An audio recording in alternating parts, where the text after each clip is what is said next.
Assalamualaikum warahmatullahi wabarakatuh. Perkenalkan, nama saya Restika, NIM 23040300029, kelas MBS 3B. Tugas kali ini yaitu membuat video lisan terkait materi hari ini atau materi yang telah dijelaskan tadi pada materi Lembaga Keuangan Syariah. Adapun yang dapat saya terangkan yaitu lembaga keuangan syariah terbagi menjadi dua, yaitu bank dan non-bank. Dari segi kita bahas, yang pertama yaitu dari segi bank. Jadi, bank adalah lembaga yang berfungsi untuk sebagai pihak perantara antara masyarakat yang kelebihan dan dengan pihak yang membutuhkan dana. Jadi, masyarakat menitipkan uang dalam bentuk tabungan kepada pihak bank dan mendapatkan bunga deposito sebagai keuntungan masyarakat yang menabung atau menitipkan uang bank. Kemudian, bank memberikan atau menyalurkan yang tersebut kepada pihak yang membutuhkan dana dalam bentuk kredit sementara. Sementara itu, pihak bank memperoleh keuntungan dari bunga pinjaman atau kredit oleh pihak yang meminjam uang. Yang kedua yaitu lembaga keuangan yang non-bank. Mekanisme kerja non-bank itu berbeda dengan bank karena non-bank ini hanya berfungsi untuk menampung dan kemudian dikembalikan dalam bentuk layanan atau jasa. Lembaga keuangan non-bank terdiri dari asuransi, deposito, pegadaian, pembiayaan, dan anjak piutang. Nah, contoh dari asuransi misalnya BPJS. Sekian dari saya.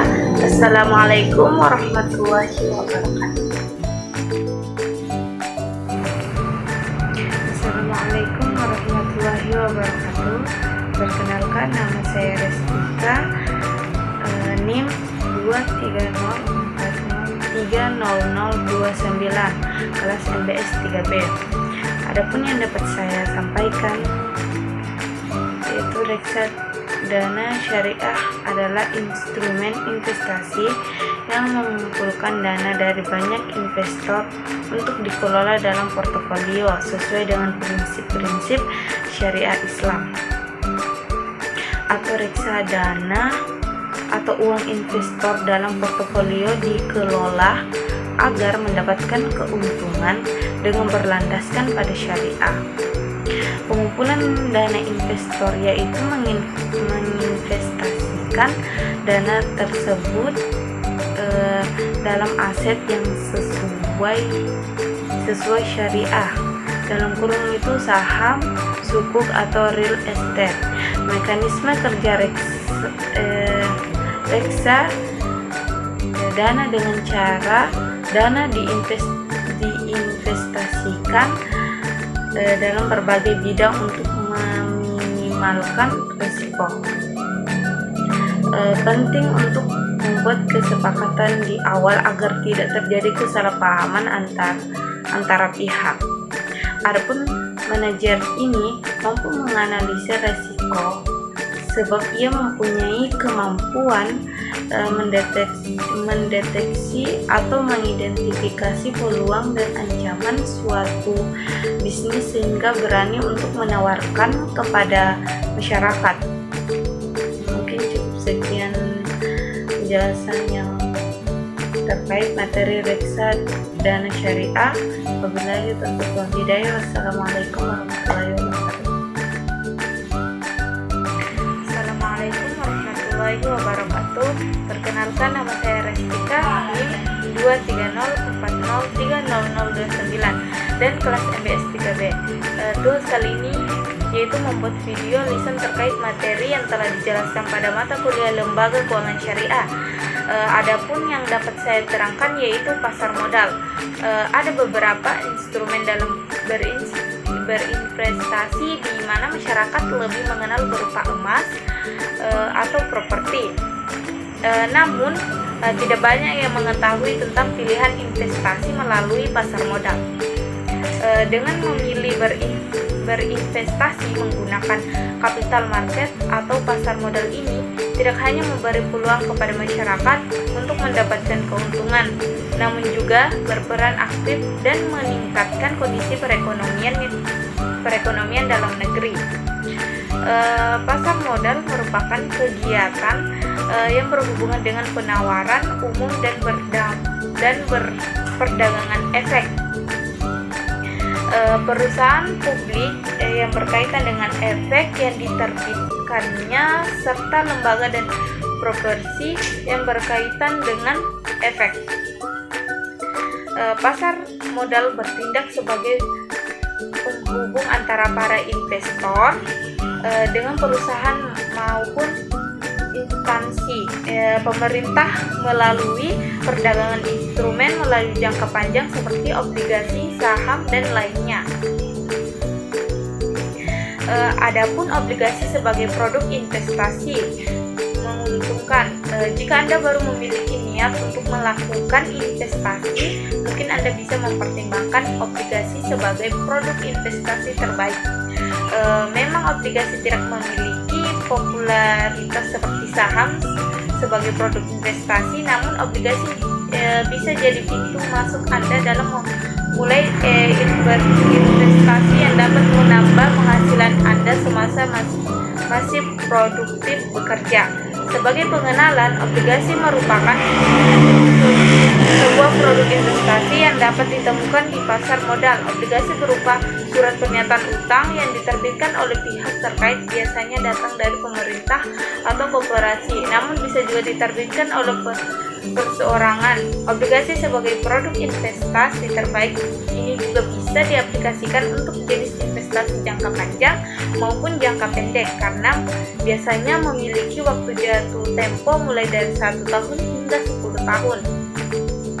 Pemegang investasi obligasi biasanya akan diberikan tanda kepemilikan berupa kupon ataupun bunga. Jika Anda memilih obligasi yang diterbitkan oleh pemerintah atau koperasi, biasanya Anda akan menerima kupon yang akan diberikan secara berkala.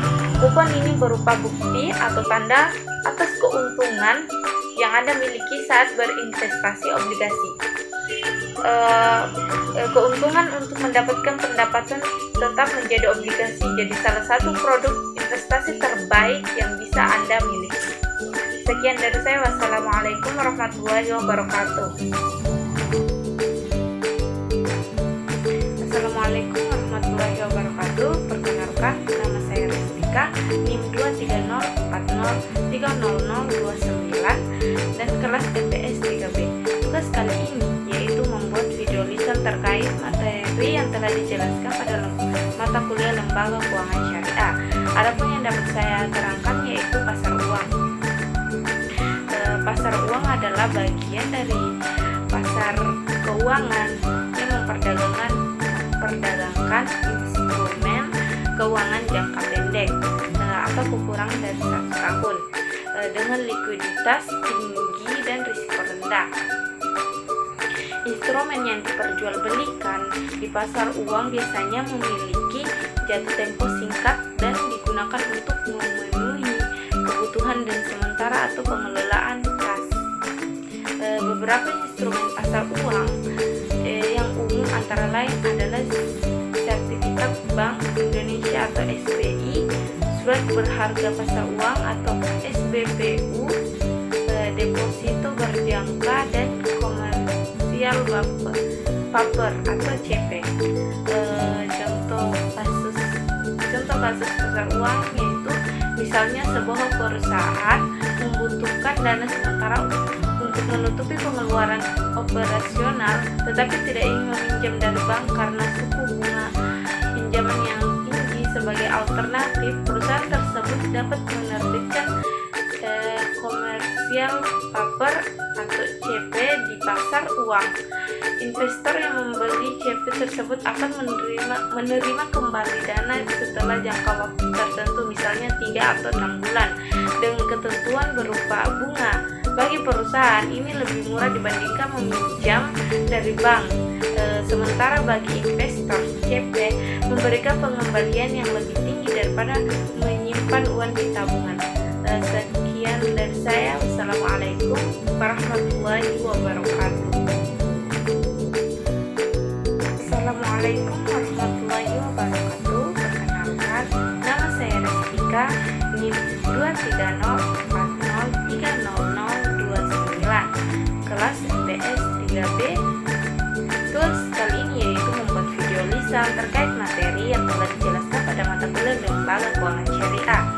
Adapun yang dapat saya terangkan yaitu asuransi syariah. Asuransi syariah adalah bentuk asuransi yang beroperasi sesuai prinsip syariah Islam, di mana konsep utamanya adalah saling tolong menolong atau ta'awud dan berbagai risiko atau tabarruk. Dalam asuransi syariah, dana yang terkumpul dari peserta asuransi digunakan untuk membantu peserta lain yang membutuhkan, misalnya jika terjadi musibah atau klaim. Selain itu, dana peserta dikelola dengan prinsip-prinsip investasi halal seperti tidak mengandung unsur riba atau bunga, masyir atau spekulasi, dan garar atau ketidakpastian berlebihan. Contohnya yaitu klaim asuransi kesehatan Pak Ahmad adalah peserta asuransi kesehatan syariah. Suatu hari ia mengalami kecelakaan dan memerlukan perawatan medis, dan tabarru dari kumpulan dana peserta asuransi digunakan untuk membantu biaya pengobatan Pak Ahmad. Setelah itu, dana tabarru akan dikembalikan ke kumpulan dana bersama oleh peserta lain sesuai dengan perjanjian syariah yang berlaku. Contoh kasus yang kedua itu asuransi pendidikan. Bu Siti mendaftarkan asuransi pendidikan syariah untuk anaknya. Setiap bulan dia membayar iuran yang dikumpulkan dalam dana tabarru. Jika terjadi musibah pada Bu Siti, misalnya meninggal dunia, anaknya tetap mendapatkan dana pendidikan yang telah disepakati dan terus berasal dari kumpulan tabungan yang disiapkan sebelumnya oleh para peserta asuransi lainnya sebagai bentuk tolong menolong. Contoh kasus ketiga itu asuransi jiwa syariah. Pak Budi adalah peserta asuransi jiwa syariah. Jika terjadi musibah yang mengakibatkan Pak Budi meninggal dunia, keluarganya akan menerima santunan dari dana tabarru tersebut. Sistem ini membantu keluarga yang ditinggalkan dengan tetap memperhatikan nilai-nilai syariah. Melalui prinsip syariah, asuransi syariah berbeda dari asuransi konvensional karena tidak hanya berbasis keuntungan perusahaan, tetapi lebih menekankan pada solidaritas dan kerjasama antar peserta. Sekian dari saya. Wassalamualaikum warahmatullahi wabarakatuh.